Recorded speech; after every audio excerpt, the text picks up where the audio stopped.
vende mais, inclusive, para o seu empregador que lhe explora. Né?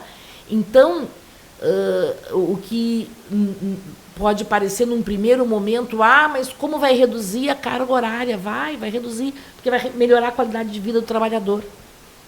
Vai, inclusive, para o governo, um trabalhador com melhor qualidade de vida usa menos o médico, vai usar menos o SUS, vai gerar menos gasto público, vai abrir mais vaga, porque se o comerciante quiser deixar a loja aberta no sábado e no domingo, vai ter que contratar alguém para essas horas. Então, isso gira economia. Então, o fim da escala 6x1 é uma pauta de interesse direto do trabalhador, mas é de interesse da sociedade. Outro dia também me questionaram, mas tu tens 2 dias de folga? Tenho, porque eu sou servidora pública. Ser servidora pública não me faz menos trabalhadora do que ninguém.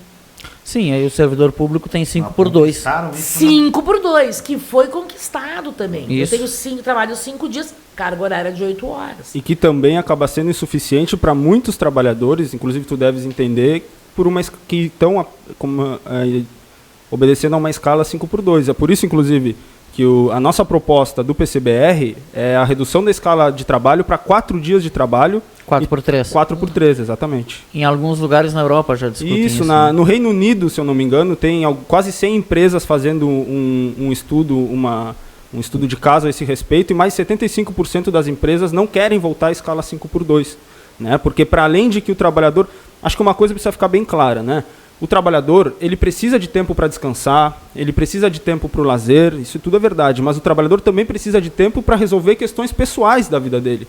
E tem certas coisas que não tem como a gente resolver no fim de semana, por exemplo. O trabalhador precisa de um dia útil para ir ao médico, para ir num fórum, para consultar, sei lá, um serviço jurídico, para pagar alguma conta, né? Muitas coisas não são possíveis fazer nos fins de semana. Então, por isso que também o PCBR tem a proposta de não só acabar com a escala 6x1, mas estabelecer uma escala de 4x3, que é plenamente possível e que já tem inúmeros exemplos ao redor do mundo de países, inclusive a maioria dos países que estão debatendo a redução da jornada de trabalho é para uma jornada 4x3, não para uma jornada 5x2. Então, acho que é um assunto, uma pauta interessante. E também, aproveitando o gancho que a companheira Cláudia disse, é o contrário, né? Porque a galera da direita, às vezes, tenta dizer que, olha só, a redução da jornada de trabalho vai quebrar a economia. Não, gente, ao contrário. Ela vai impulsionar a economia, porque vai gerar novas vagas de emprego. E aqui, outra coisa, o pequeno, o médio, o microempreendedor depende de uma classe trabalhadora com emprego e com salário, porque é a classe trabalhadora que ganha entre 1 e 2 salários mínimos que compromete a renda dela no comércio local.